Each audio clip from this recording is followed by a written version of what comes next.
Hey everybody, so today we're going to talk about the 10 most common mistakes that I see new entrepreneurs or wannabe entrepreneurs make that cause their businesses to fail. And this is across all industries, not just online businesses.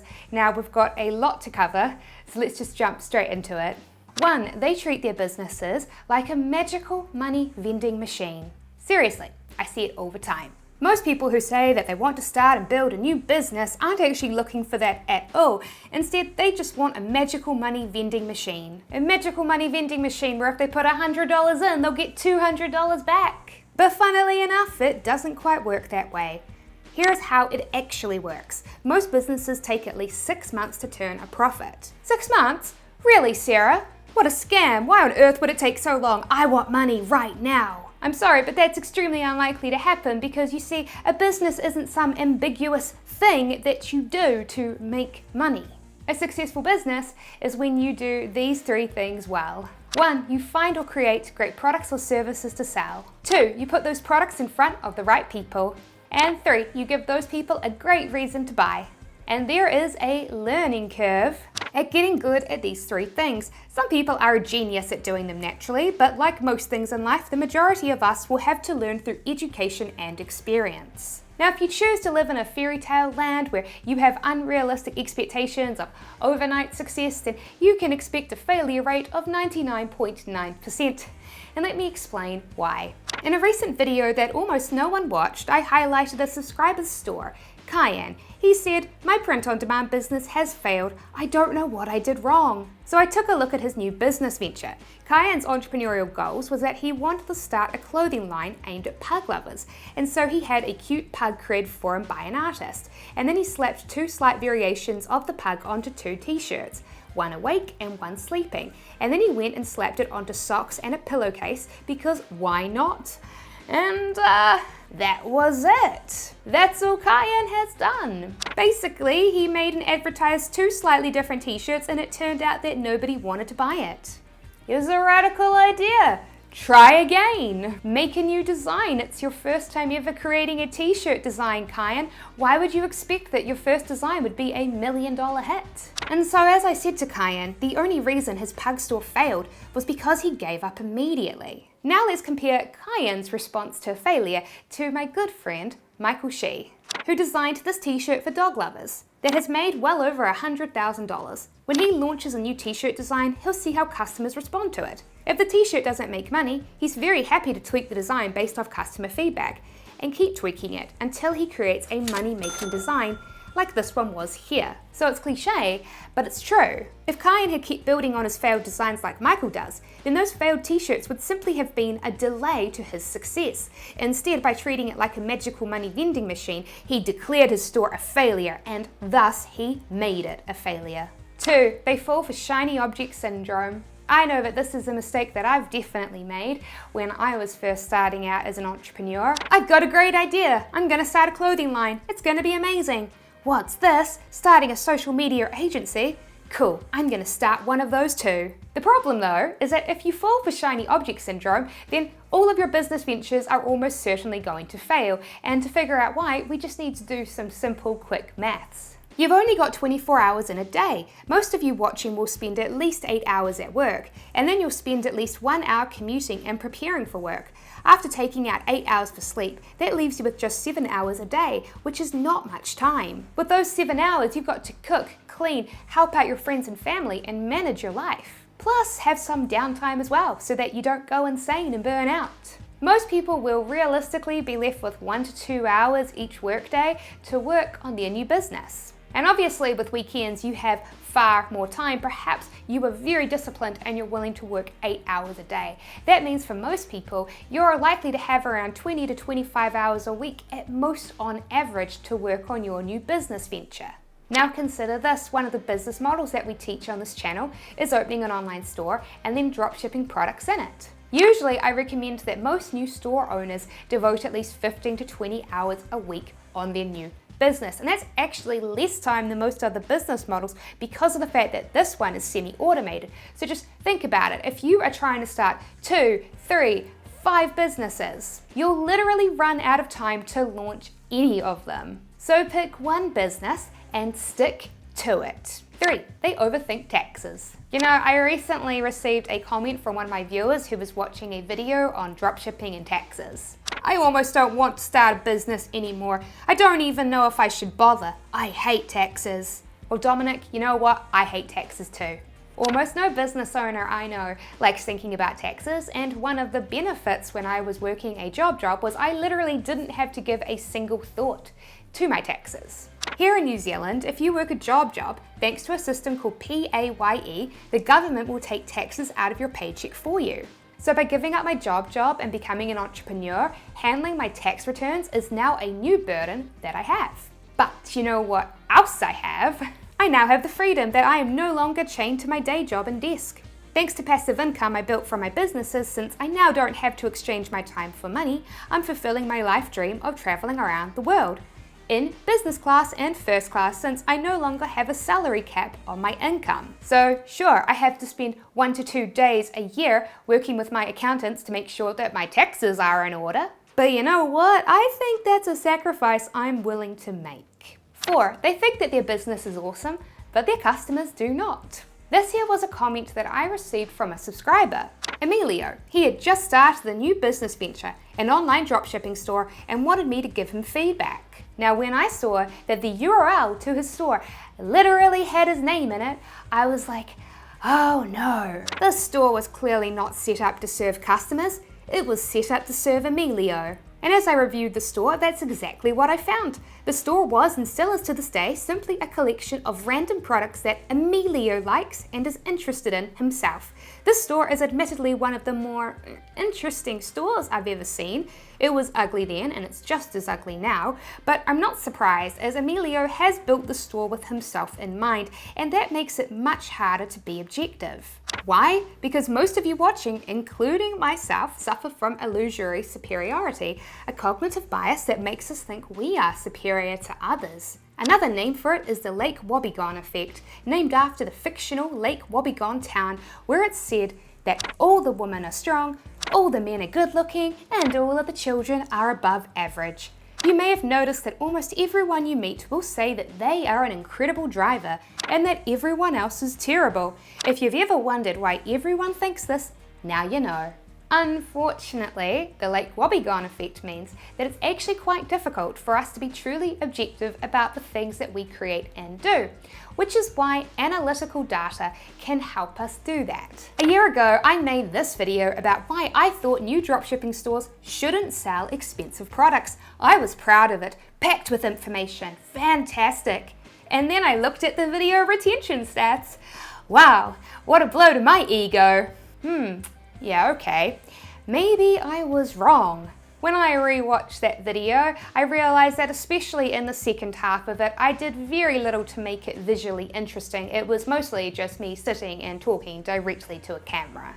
And you know, thanks to the Lake Wobbegong effect, I found watching myself talk for 13 minutes to be extremely engaging. But funnily enough, my viewers didn't agree.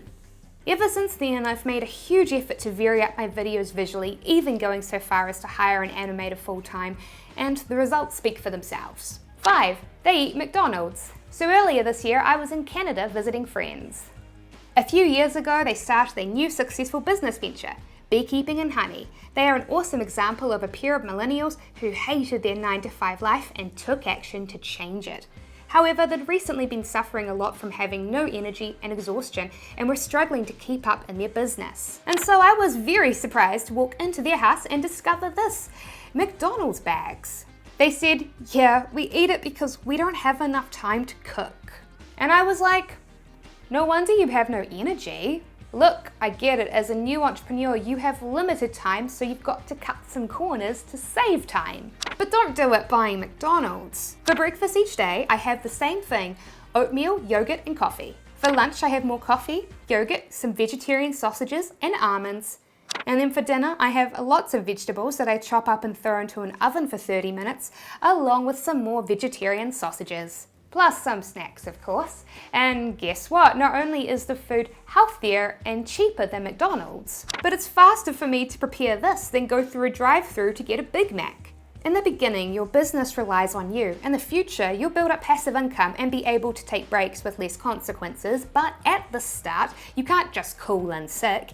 Eat well and exercise. Don't cut corners with your health. 6. They cut corners in the wrong places with their businesses. So I recently received this comment from a subscriber who asked for feedback for their new business venture, an online store that sourced its products with dropshipping. In it, he said that he watched this video, a 15-point checklist of mistakes new online store owners make.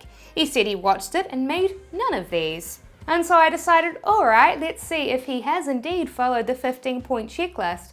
And would you believe that John had not followed my 15-point checklist at all? Shocking, I know. Coming in at number 10 on my list was this: create unique product descriptions that sell the benefits of the products and not just the features. Well, as you can see, this is one area that John chose to cut corners in to save time. But this was a big mistake. Choosing to give up fancy dinners that take an hour to cook in exchange for simple healthy food that takes 5 minutes prep. Good time save. Not taking time to make a well-written product description. Bad. Very bad. As an entrepreneur, your goal is to make money, and to do that, you need to do 2 things really well. 1 is marketing, 2 is sales. For an online store, your product page is literally your pitch to the customer. If I said to you, hey, I got this back brace for sale, would you go ahead and buy it? No, of course not. It's my job to explain to you why you should buy it, how it will help you, and convince you that you need it. So yes, you do need to look for opportunities to cut corners because we all have limited time, but you should always prioritize your sales and your marketing. 7, they try to compete on price. Let me just say this now, no matter your business, no matter your industry, price competition is bad. Everyone loses. So what is price competition? It's a price war when you try to compete with others in your industry on price, and guess what? You don't have to do that. You see, Narvin, just because someone is selling a t-shirt on eBay for $10 doesn't mean that you have to sell it for $10 too. Case in point, when I was running my video game store when I was just 16 years old, one of my biggest sellers were Pokemon games for the Nintendo DS and the Game Boy Advance. One way I'd get customers in is I would relist some of my games on this website here, Trade Me, which is New Zealand's version of eBay. No idea what people list this for sale for today, but back in my day, people were selling this for $20. Now, all Pokemon games, even slightly less popular games like this one, are still all mega popular. So there were always a lot of listings. But you know what? I didn't care. I'd list my copies of Pokemon Emerald for $40. Trade Me customers would see 5 listings side by side for the exact same game. 4 listings were priced at $20 each, and 1 listing, mine, was $40. And guess whose game sold the fastest? Mine did. Mine sold the fastest because I differentiated myself by having an amazing product listing. I had an awesome photo, I had a fantastic product description, I had an external website. When customers were buying from me, they weren't just buying a game, they were buying trust. So now then, stop looking at your competitors who are selling items and services for lower prices and think that you need to price match them. Think about other ways to differentiate yourself instead. 8, they underestimate their customers' intelligence. I remember receiving a comment from one of my subscribers. Boss Tech, he was an entrepreneur who had started a new business venture. He had set up an online store selling watches that he was importing from China. Now on the surface, it looked like a fancy watch store. What with that picture of the businessman on the front page in a suit wearing a nice watch and all. There was just one problem with that though, these prices. They look pretty cheap for nice watches, don't they? They certainly do, and that's because Boss Tech wasn't selling nice watches, he was reselling cheap fake luxury watches from AliExpress. And yet here was Boss Tech trying to give his store this luxury, professional aesthetic. But you know what? It didn't work because customers aren't stupid. Just because you mimic a fancy watch store and give your watch a pretentious French name like Band doesn't mean customers will fall for it. And you know, perhaps Boss Tech wasn't trying to pretend that he was selling fancy watches for cheap prices, but it certainly came off that way. Remember, your customers are smart. Don't underestimate their intelligence. 9, they try to do everything themselves. You know, something I find almost ironic is that while John was cutting corners in his store and saving time by not writing product descriptions, chances are he probably cleans his house, which is something that you can easily outsource to someone else. A while back, I had someone comment that they noticed that there had been a significant shift in how much money I'm making these days. What changed? Well, as I said to them in a reply that could have probably used the spell checker, in the past few years I've placed more emphasis on doing something I'm genuinely bad at, hiring people. And you know what? It's massively paid off! By hiring people to help me complete tasks, I'm able to save time, which I can then use to expand and grow my businesses. Of course, most people are not willing to do that. Most people are obsessed with preserving their money rather than their time, which leads me on to something that's extremely important. 10. They are afraid to invest and lose money. So I recently went over to my parents' house for dinner and I had a really great conversation with my father that I shared on my Instagram post that explained why I'm willing to spend so much on business class flights. And by the way, if you want to follow me, my handle is Sarah Crispy. I was telling my dad that I hate comments like Cayenne's, the pug t-shirt guy, lamenting spending $200 and not making that money back immediately and giving up. I said to him, I wish people would realize that seeing instant returns on their money isn't realistic. But my dad surprised me. Sarah, he said, I don't think you're being very fair. People work hard for their money. They spend many hours each day working jobs that they don't want to do to earn it. That money is precious to them. Of course they're afraid to lose it. And I actually paused and I was like, wow, Dad, you actually made a pretty good point there. And so I thought, why am I so surprised at this hesitant reaction from new entrepreneurs who don't want to spend and invest money? And it was then that I remembered. I used to work in a 9-to-5, more like a 9-to-6 job too. On the side, after and sometimes during work, I would work on growing my new video game hacking store and business. During this time, I spent literally thousands of dollars on purchasing products to sell and advertising and traffic campaigns that turned out to be duds. Now, of course, it was a great investment. I learnt my niche inside out and I became great at driving traffic and sales. But getting there was definitely a sacrifice. My job only paid me an average salary. It wasn't like I had lots of money to blow. Yet during that time, I never counted the dollars I lost like Cayenne did. In fact, losing money to make mistakes and learn lessons never bothered me at all. What makes me different from Cayenne? And then it hit me. Most people are obsessed with money. I'm obsessed with time. Losing money wasn't scary to me because I knew that once I was successful, I could make that money back. But that time that I spent stuck at my job, that was something that I could never get back. And so I became obsessed with doing whatever it took to escape the 9-to-5 grind. And that sense of urgency meant that instead of viewing money as a scarce resource to protect, I viewed it as simply a tool to helping me gain back my time and freedom. Remember, you can always make back your money, but you can never make back your time. Thanks for watching this video. I hope it was able to help you.